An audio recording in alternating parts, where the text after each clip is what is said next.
चलिए, आज समय में पीछे चलते हैं, उस दौर में जब इंसान ने अपनी ही बनाई सबसे भयानक ताकत का सामना किया था।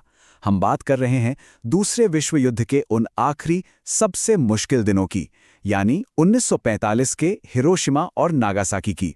लेकिन सोचने वाली बात यह है कि आखिर ऐसा क्या हुआ कि सिर्फ 2 बमों ने 6 साल से चल रहे एक वर्ल्ड वॉर को खत्म कर दिया। आइए इसी सवाल की तह तक चलते हैं और इस पूरी कहानी को समझते हैं। अपने इस पड़ताल में हम इन 5 हिस्सों से गुजरेंगे। पहले देखेंगे कि युद्ध किस मोड़ पर था। फिर उस दिन की बात करेंगे जब हिरोशिमा पर बम गिरा, वहां के लोगों की आप बीती सुनेंगे।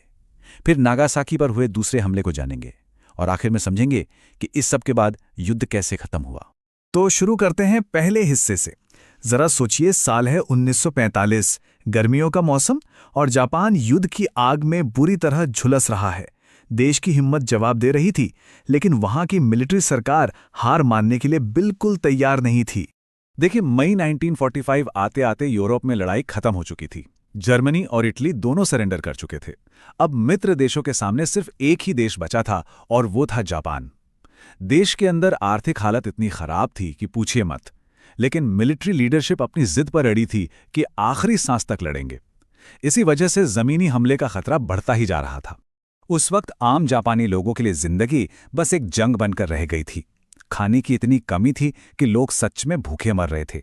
पेट्रोल का राशन इतना सख्त था कि सड़कों से प्राइवेट गाड़ियां तो जैसे गायब ही हो गई थी। चारों तरफ या तो पैदल चलते लोग दिखते थे या फिर सेना की गाड़ियां।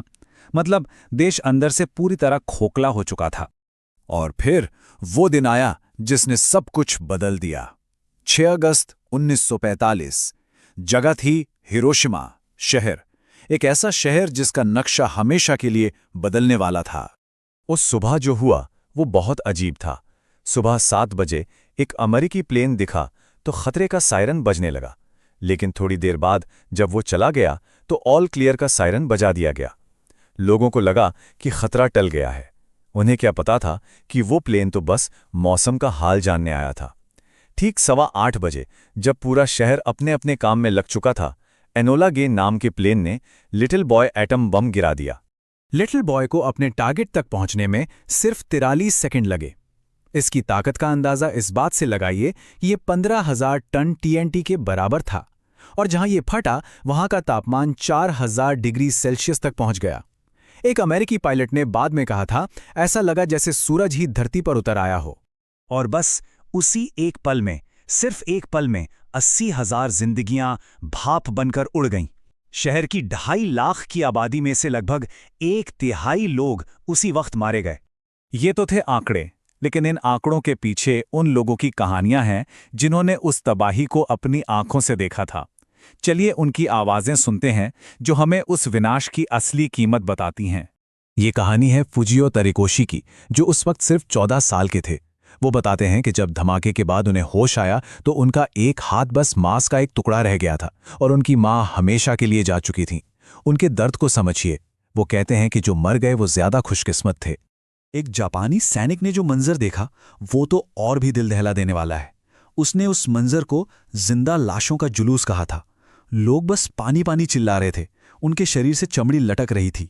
ये एक ऐसी तस्वीर है जिसे कोई भूल नहीं सकता। जिनको क्लाइम, जो तब स्कूल में पढ़ती थीं, किसी तरह मलबे से निकली और अपने घर की तरफ भागी, लेकिन रास्ते में उन्होंने जो देखा वो किसी बुरे सपने से कम नहीं था। पिघले हुए चेहरे, शरीर से अलग हाथ पैर। वो किसी की मदद करना तो दूर, खुद भी सदमे में थीं।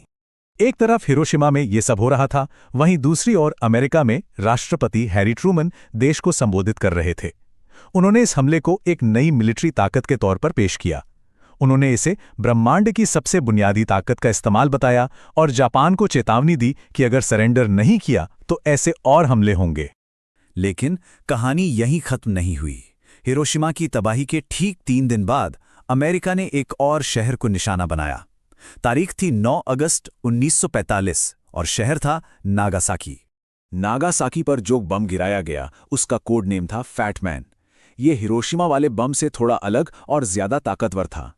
मजे की बात यह है कि असल में मिशन का प्राइमरी टारगेट कुकुरा शहर था, लेकिन वहां मौसम इतना खराब था कि प्लेन को अपने दूसरे टारगेट यानी नागासाकी की तरफ मुड़ना पड़ा।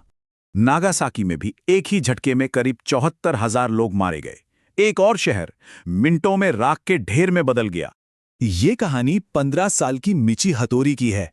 जैसे ही खतरे का सायरन बजा, वो अपनी टीचर की बात मानकर बंकर में छिप गई, लेकिन उसके दोस्त बाहर ही घूमते रहे। कुछ ही देर में एक जोरदार धमाका हुआ और उसके सारे दोस्त गायब हो गए। लोगों को तो पता भी नहीं था कि ये एटम बॉम्ब है। उन्हें लगा जैसे आसमान में सूरज ही फट गया हो। अब हम आते हैं अपने आखिरी हिस्से पर। देखते हैं कि इन 2 हमलों के बाद दुनिया की सबसे बड़ी लड़ाई का अंत कैसे हुआ। नागासाकी पर हमले के बाद राष्ट्रपति ट्रूमन ने जापान को एक और सीधी सीधी चेतावनी दी। ये एक साफ अल्टीमेटम था, या तो सरेंडर कर दो या फिर और तबाही के लिए तैयार रहो। जापान के लिए वो आखिरी हफ्ता बहुत भारी था। 6 अगस्त को हिरोशिमा पर हमला हुआ। 2 दिन बाद 8 अगस्त को सोवियत यूनियन ने भी जापान के खिलाफ जंग का ऐलान कर दिया, और फिर अगले ही दिन 9 अगस्त को नागासाकी पर दूसरा एटम बम गिरा। इन 3 बड़े झटकों के बाद जापान के पास सरेंडर करने के अलावा कोई और रास्ता नहीं बचा था, और आखिरकार 15 अगस्त को ये ऐलान कर दिया गया। लेकिन इस जंग के खत्म होने की कीमत बहुत बड़ी थी। अकेले हिरोशिमा में 80,000 लोग तो तुरंत मारे गए, पर तबाही यहीं नहीं रुकी। आने वाले सालों में रेडिएशन और दूसरी बीमारियों की वजह से 60,000 और लोगों की मौत हो गई। तो जापान के सरेंडर के साथ दूसरा विश्व युद्ध खत्म तो हो गया, लेकिन हिरोशिमा और नागासाकी पर ये ऐसे जख्म छोड़ गया जो शायद आज भी पूरी तरह से नहीं भरे हैं। इसकी कीमत वाकई में अकल्पनीय थी। इन सब घटनाओं पर सोचते हुए महात्मा गांधी की एक बात याद आती है, आंख के बदले आंख पूरी दुनिया को अंधा बना देती है। और ये हमें एक सवाल के साथ छोड़ जाता है, क्या विनाश की नींव पर कभी भी स्थायी शांति बनाई जा सकती है? इसी सवाल के साथ आज का ये विश्लेषण हम यहीं समाप्त करते हैं।